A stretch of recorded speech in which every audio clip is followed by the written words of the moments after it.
Welcome back to What Arty Noobs. This is an FV4202. It's a tier 8 British premium medium.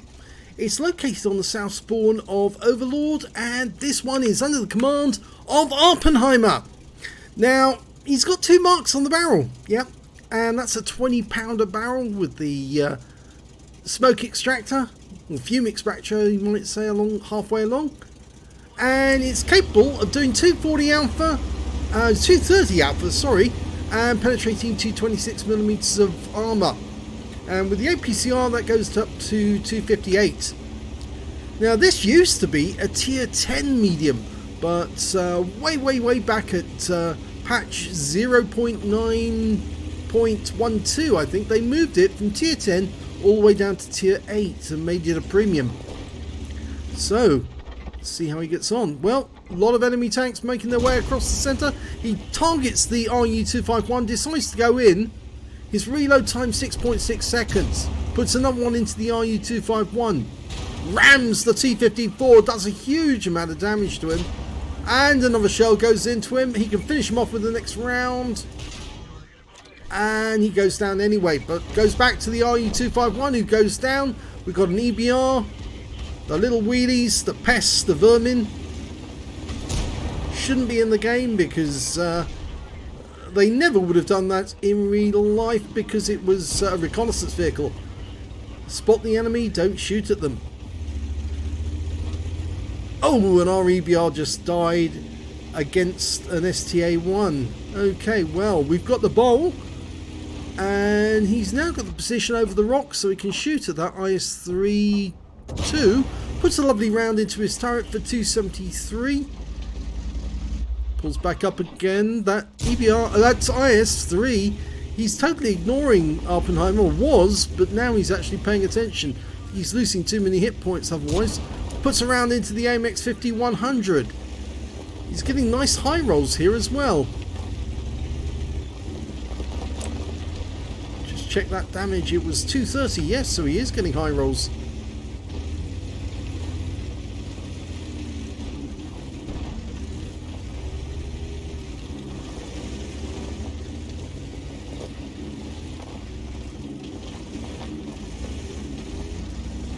Can actually be quite an advantage to own this side of the bowl. Takes the STA-1 out with one shot. It gets a high roll on it. Now there's a Lancer C hiding behind that bunker, but I think he's going to ignore that for the moment because it's a Samua SM, and yep, puts one into him. Low roll. In fact, he's in such a position now that he can actually shoot at these guys just over the grass line. He was spotted though when he pulled up. There's the IS-3-2 again. And there's the Samua. Looking at the Lancer. Pops up. Just trying to get enough. Oh. Now the one thing about the FV4202 is the shape of that turret. Yeah, the angle bit at the front. It's very good at deflecting shots that are aimed towards the turret. But the rest of the turret is fairly weak. It's not as strong. And the hull, well, basically it's from a Centurion. So it can deflect shots, but most of the time it just lets them through. Oh, and he's blocking this super conk, but he needs the damage. And he's desperately trying to roll more damage because he wants to get his 3rd mark. Okay, well spotted, so pulling back.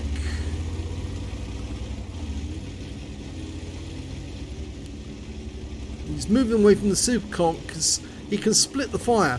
They're going to probably want to fire at the super conk, and then he can get free shots. The Samua goes down, taken out by our super conk. The Lancer C has abandoned his position. There you go, gets an auto aim shot in. And locking on again. No, he was trying for it. Yes, he has now. He's got it. Tries a manual shot. Didn't get anything that time. Locks onto the AMX 50, puts one in, low roll. But he is basically a 2-shot now. Just checking around behind him. I don't think he needs to worry because there's nobody to his left. The T-95 is a long way away. Okay, pops up. No.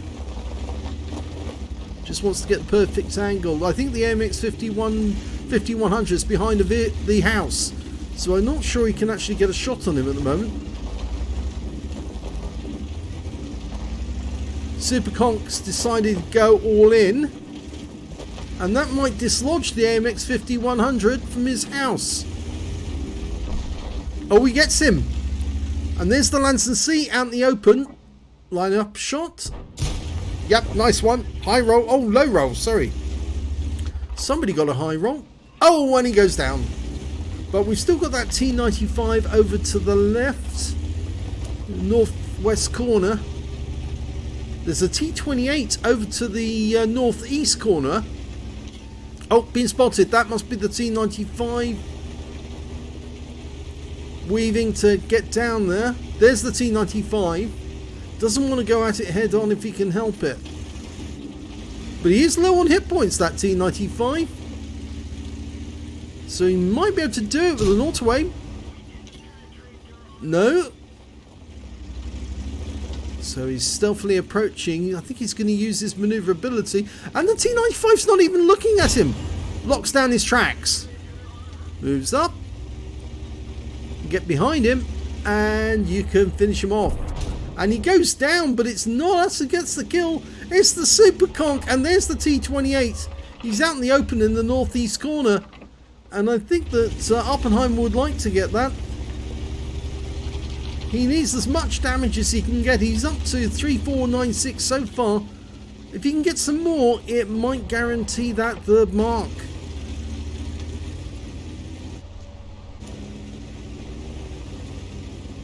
Charioteer making a run.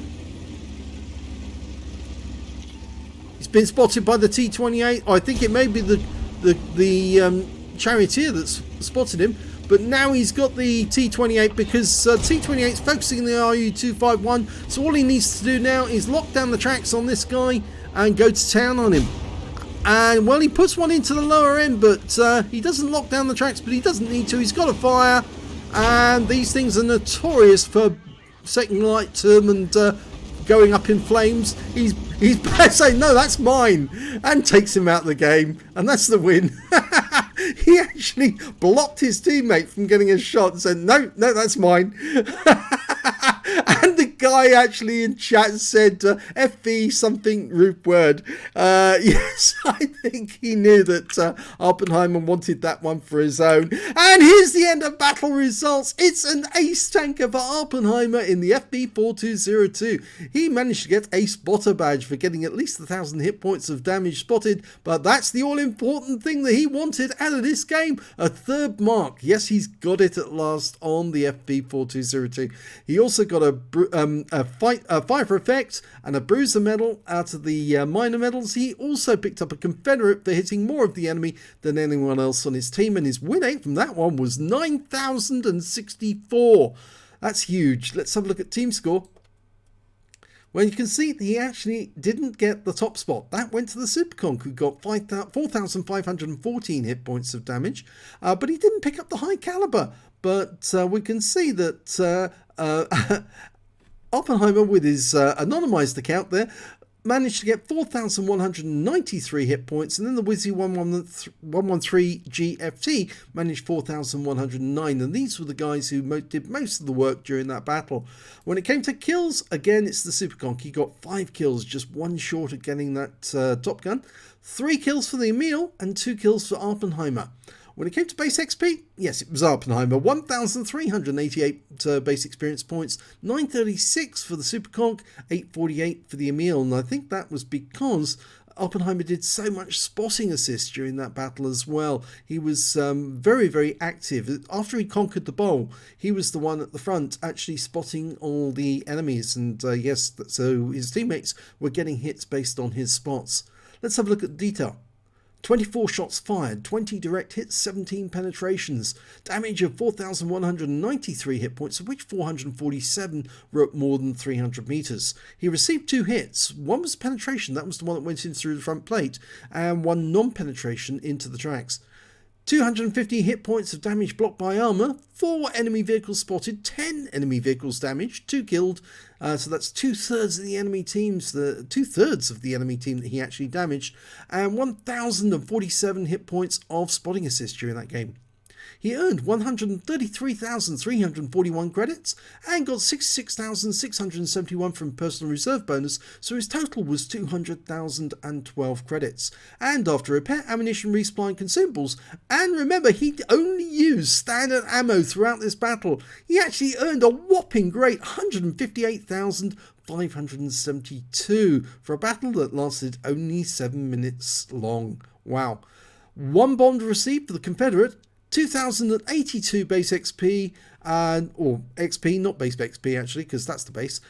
208 for this being a premium vehicle, and took away 2,290 altogether. So congratulations on getting your 3rd mark on the FV4202. It's a difficult tank for some people to play because obviously the hull's a bit porous, but the turret is quite good. The gun is decent, 20 pounder, but it's nothing like the 105mm that you find on the Centurion Action 10, which is just so much better. That's a Action 10 turret as well. This has got an Action 10 turret, but yes, with that 105mm gun, it makes all the difference. It really does. But congratulations on your 3rd mark. If you enjoyed that replay, please give this video a like and do subscribe to our channel, and thank you for watching.